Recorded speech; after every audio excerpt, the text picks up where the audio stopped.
되기를 바랍니다. 우리 파더스데이를 맞아서 우리 교회에서 준비한 우리 선물도 있는데요. 우리 아버지들 우리 생각하면서 함께 다시 한번 인사 나눠주시면 좋겠어요. 해피 파더스데이, 해피 파더스데이.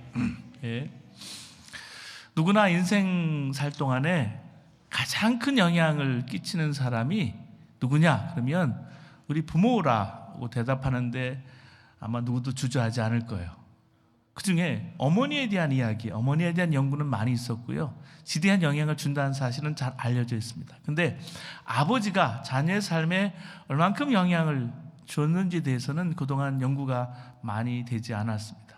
최근 들어서 활발하게 연구가 되는데 그 연구 결과를 이렇게 보면요, 아버지와의 관계가 어떠하냐에 따라서 자존감과 다른 사람들 배려하는 정도, 이를 이루어내는 목표의식에 절대적인 영향을 준다고 합니다.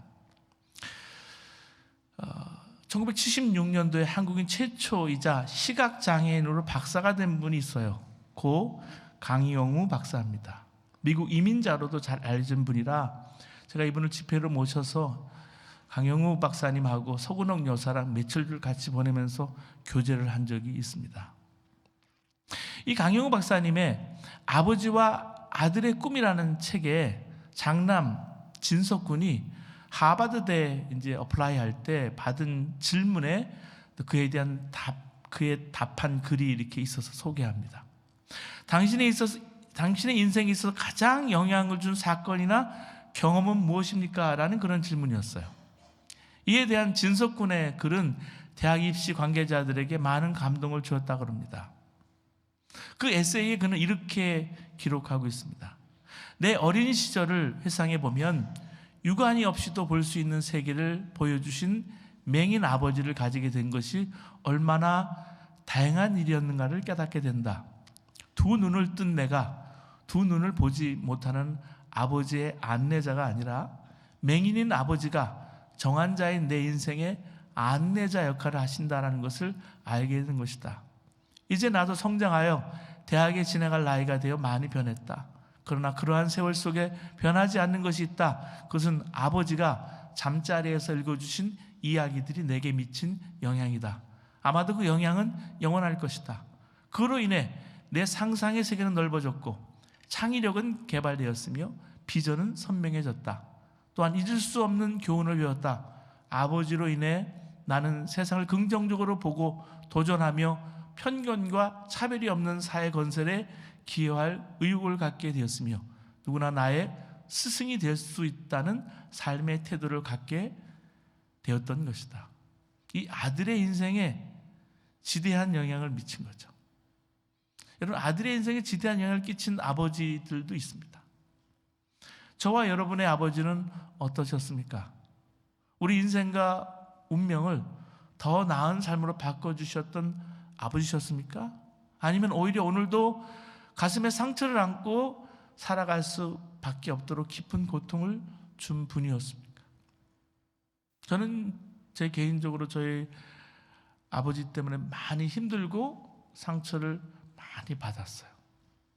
어릴 때부터 교회에 나간다고 맞기도 했고요. 제가 전도사 할 때까지도 많이 힘들었어요. 그래서 아버지에 대한 생각이 오늘도 더 간절히 납니다. 오늘은 아버지 날이에요. 미국의 마더스데이와 따로 파더스데이가 5월 셋째 주에 있습니다.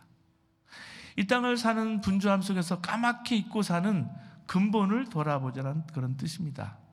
나라는 존재는 수많은 이들의 사랑과 수고와 돌봄으로 빚어진 존재입니다.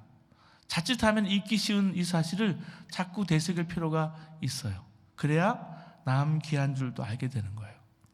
도종환 선생의 새 사랑이라는 시가 있습니다. 한 생명이 어떻게 성장하는지 생생하게 그 시를 보면 느껴져요. 시인은 나뭇가지 위에 지은 둥지에 앉아서 처연히 비를 맞고 있는 새를 본 적이 있다고 말합니다. 새끼들이 비에 젖을 새라 두 날개로 꼭 품어 안고 쏟아지는 비를 다 맞는 새의 모습이 시인의 가슴에 큰 울림이 되었던 모양입니다. 새들도 저렇게 새끼를 키우는구나 이렇게 생각하니까 숙연해져요. 하지만 어미새의 사랑은 거기에 머물지 않았습니다. 새들의 깃털이 돋아나고 마침내 나는 법을 가르쳐야 할 때가 오자 어미새는 조금 떨어진 옆 나무에 벌레를 물고 앉아서 새끼들이 제 힘으로 날아올 때를 기다렸습니다. 새끼들이 노란 부리를 있는 대로 벌리고 우로대도 제 스스로 날아올 때까지 어미는 숲 어딘가에 바라보고만 있는 거예요. 앉아 있었습니다. 아직 덜 자란 새끼를 퍼덕이며 떨어지다가 스스로 날아오르자 어미는 새끼 새의 입에 벌레를 그때야 넘어주는 거예요. 그러나 어미새의 사랑은 거기에 그치지 않았습니다. 이 시의 마지막 연을 여러분과 함께 나눕니다. 새끼들이 스스로 먹이를 구할 만큼 자라고 숲 그늘도 깊어지자 어미새는 지금까지 보여준 숲과 하늘보다 더 먼 곳으로 새끼들을 멀리 떠나보내는 거였습니다. 어미 주위를 맴돌며 머뭇거리는 새들에게 냉정하다 싶을 정도로 정을 접는 모습을 보이는 거였습니다. 사람이나 새나 새끼들을 곁에 두고 사랑하고픈 건 본능일 텐데 등을 밀어보내고 돌아서는 거였습니다. 눈물도 보이지 않고 아프다는 말 한마디 하지 않고 이 사랑하기에 어미새가요 새끼들을 멀리 떠나보냈어요. 냉정하다 싶을 정도로 단호하게 어미는 새끼를 독립적인 존재를 키우고 싶은 거예요. 성경에도 나오잖아요. 독수리 새끼를 키우기 위해서 독수리 둥지를 어지럽힌다는 표현을 하고 있어요. 때로는 가시를 집어넣기도 하고 푹신푹신한 털을 빼내기도 하고 벼랑 끝에서 떨어뜨리기도 합니다. 스스로 날 수 있을 때까지 그렇게 키우고 싶은 거예요. 이것이 이 땅을 살아가는 내 인생에 대한 아버지의 마음입니다.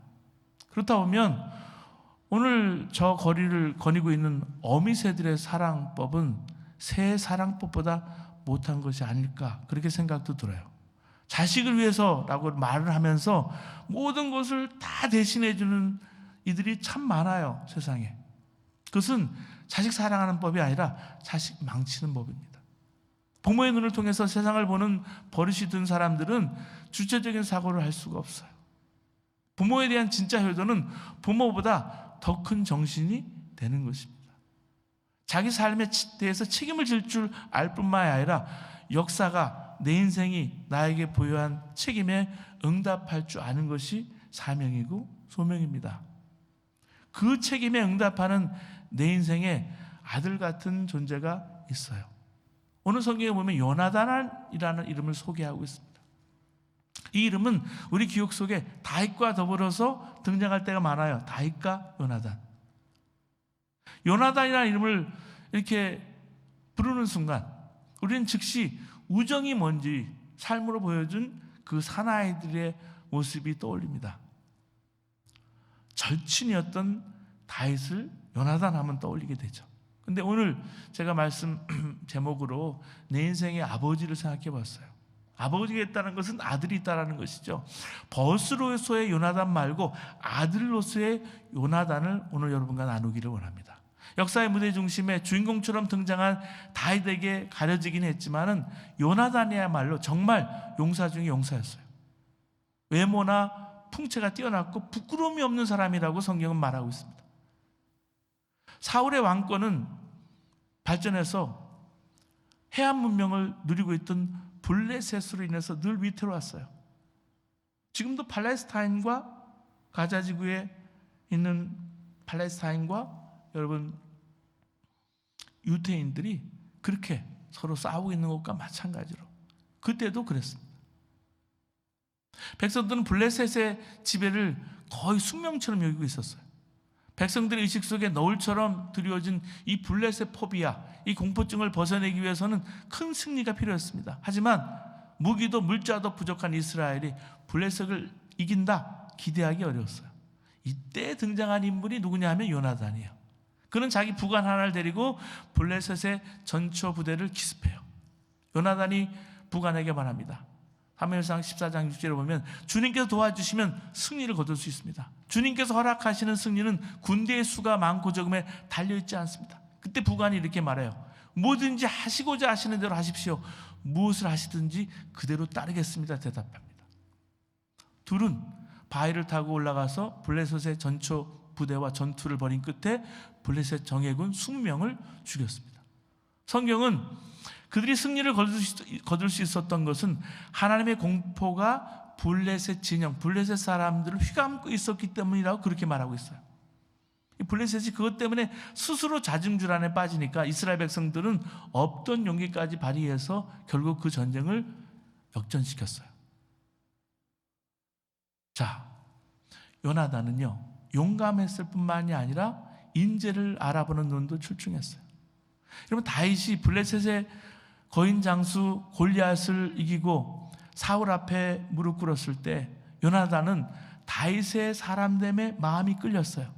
사무엘상 18장 1절에 보면 요나단은 다윗에게 마음이 끌려 마치 제 목숨을 아끼듯 다윗을 아끼는 마음이 생겼습니다. 이렇게 말하고 있습니다.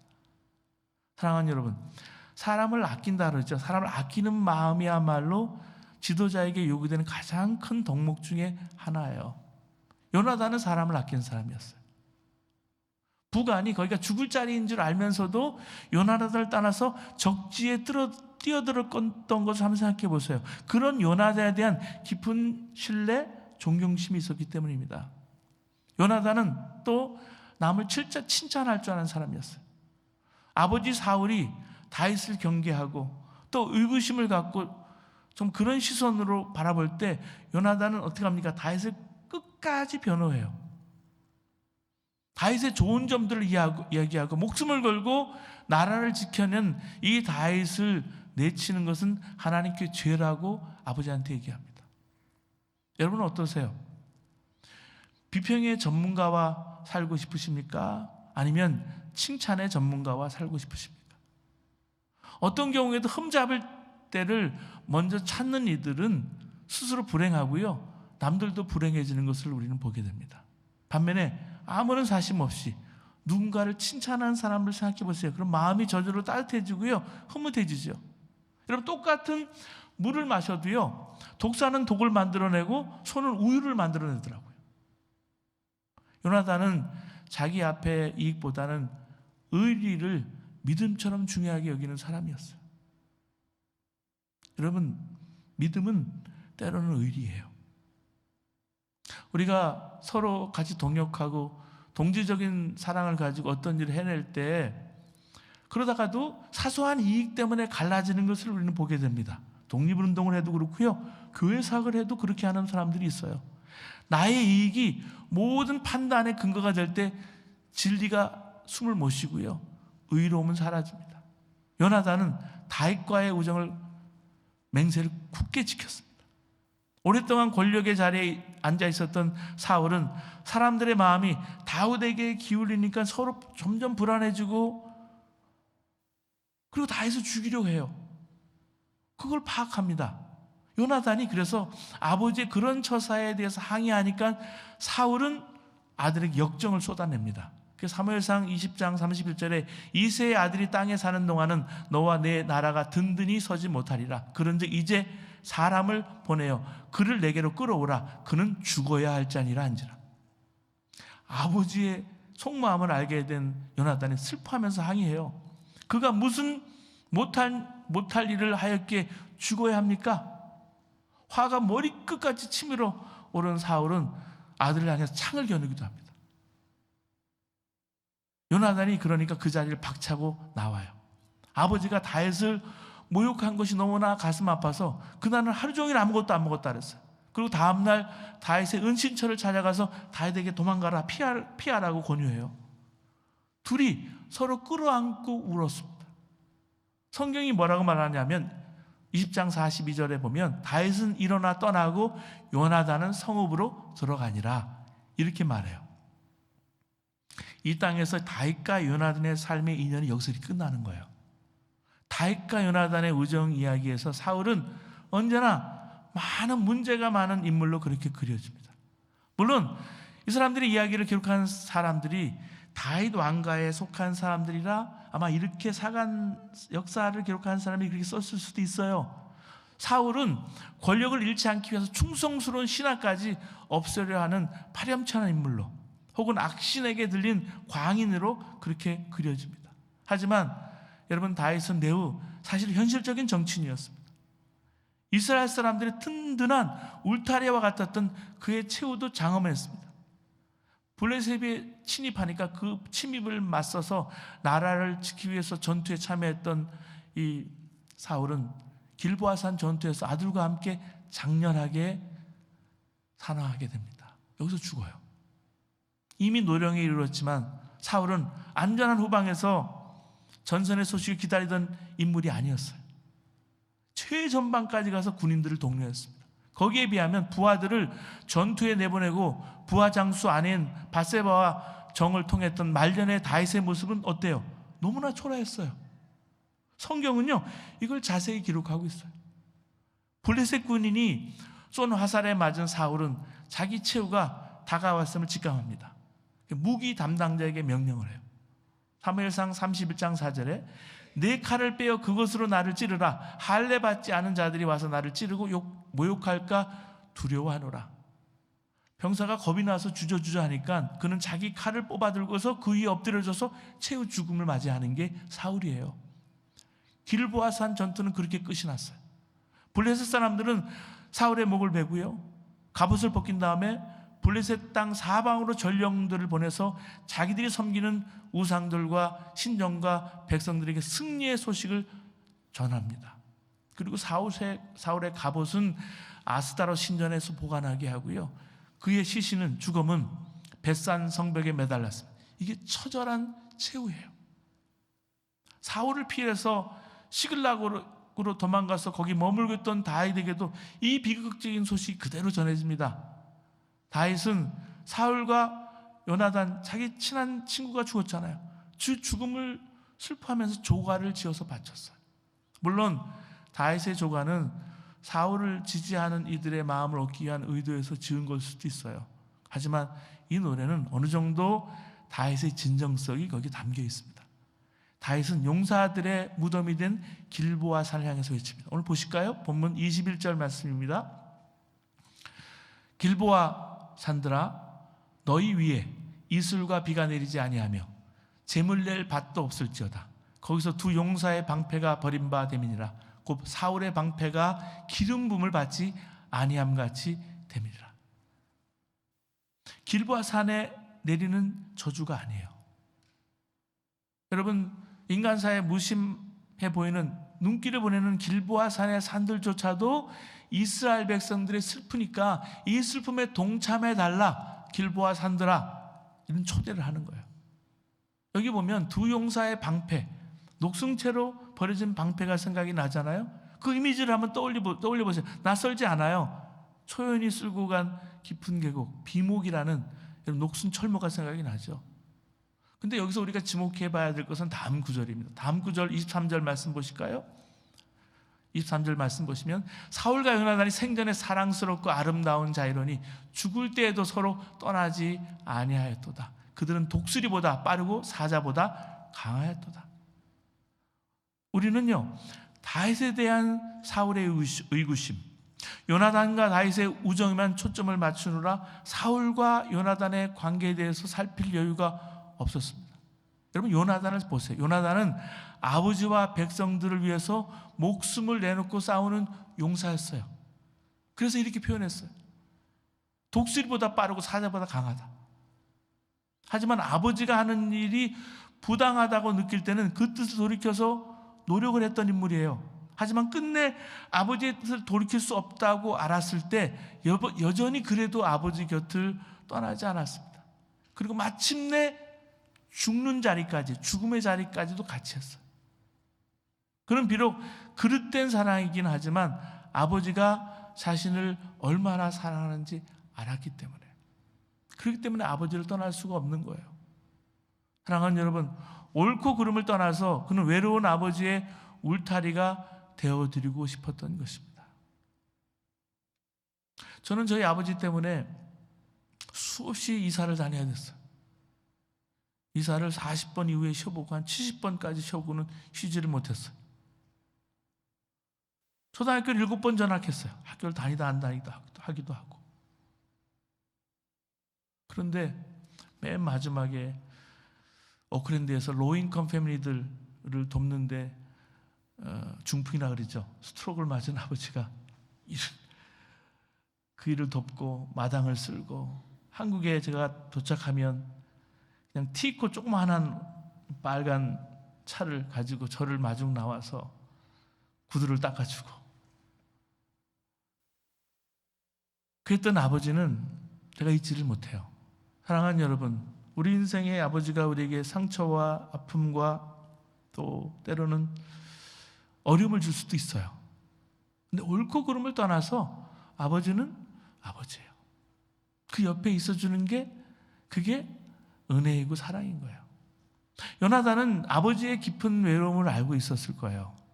30살이 돼서 왕이 됐잖아요.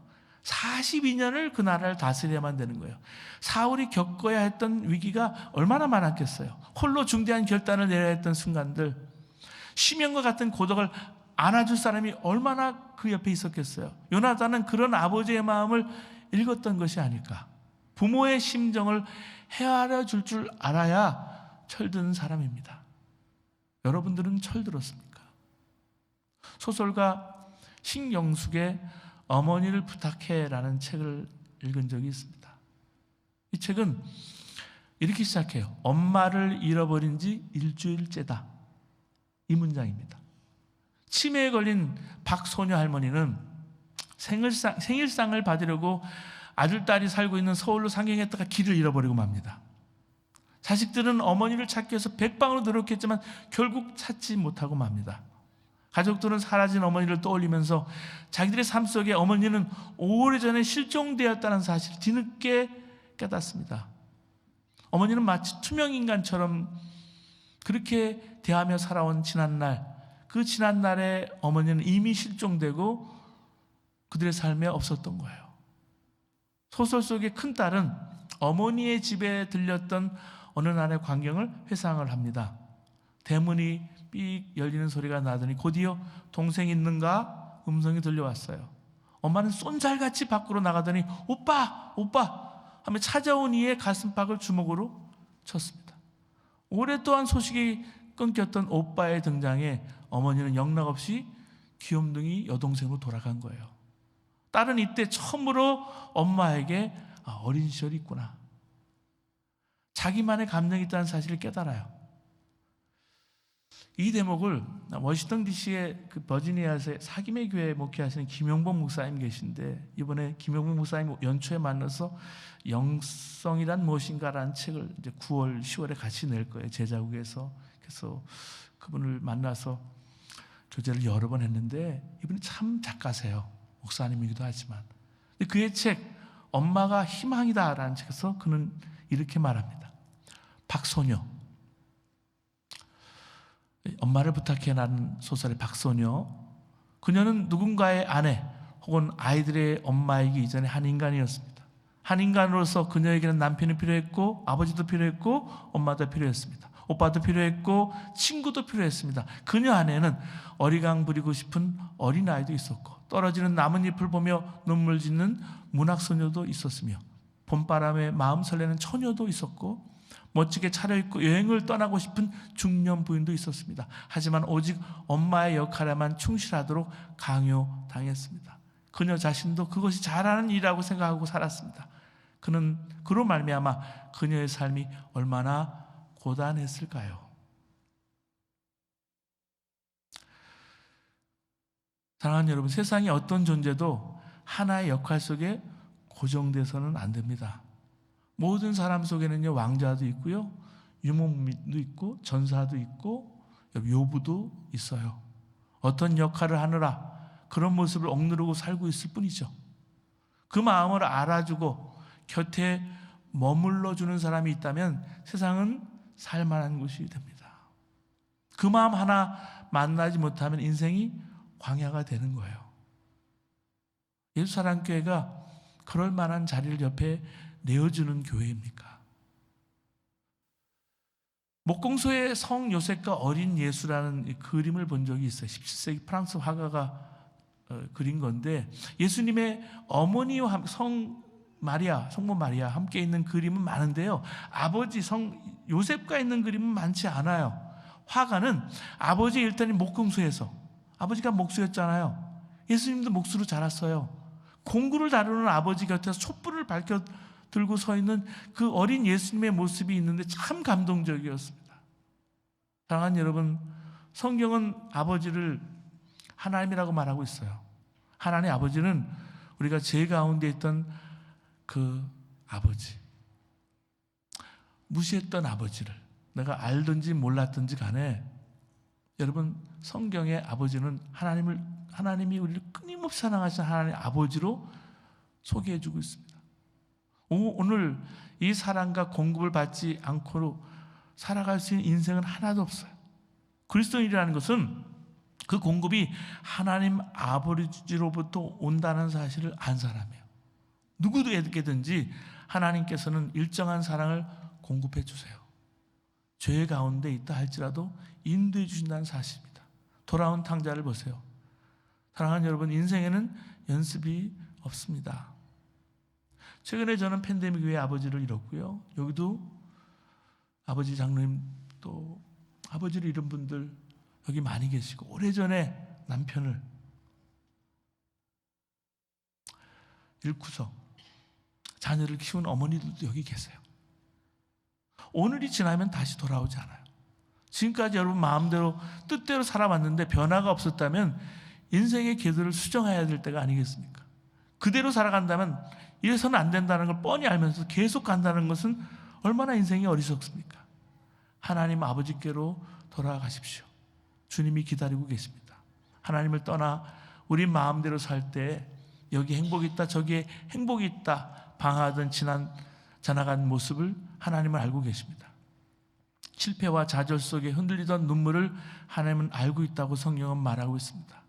쉴 틈 없이 살아왔던 우리 이민 속에서의 우리 인생, 기관차처럼 달려왔던 인생, 피곤한 몸 한가운데 기댈 곳 없었던 내 인생을 주님은 그 품에서 안아주신다고 약속하고 있습니다.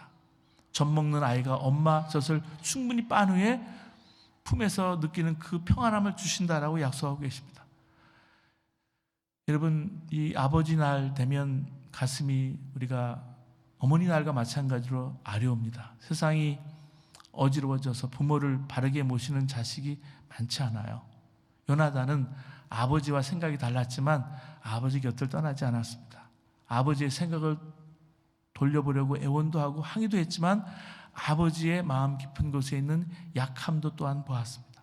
장부이고 우정의 가치를 소중히 여겼던 요나단은 또 말없이 아버지의 울타리가 되드리는 아들이었습니다. 그에게서 우리는 늘 아버지와 하나됨을 구했던 예수님의 그림자를 봅니다. 가장 가까이 있는 이들을 사랑하지 않고는 하나님을 사랑할 수가 없어요. 여러분, 아들이기도 하고 딸이기도 하고 아버지이기도 하고 어머니이기도 하고 이 시간 오빠이기도 하고 동생이기도 한 여러분, 듣고 흘려버리지 않도록 우리들도 가슴으로 이 아버지 날의 말씀을 받고 우리들 자녀에게도 말없이 모범으로 보여주는 그런 멋진 성도들이 되시기를 주님의 이름으로 축원합니다. 이 시간 기도하시겠습니다.